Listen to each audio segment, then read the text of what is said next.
Hey guys, and welcome back to this channel. In this video, I'll be showing you guys how you can use the text-to-speech feature on CapCut PC.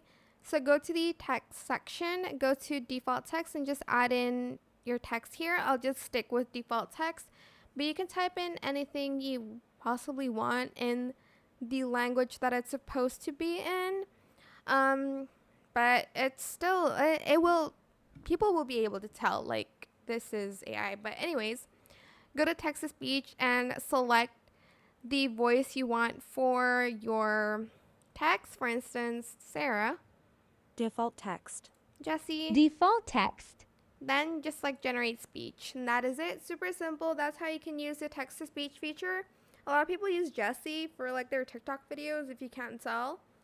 But that is it for this video. I hope it was helpful for you guys. Don't forget to like, comment, share. Also subscribe to this channel if you haven't done that already. If you have any more questions about this video, just leave it in the comment section down below.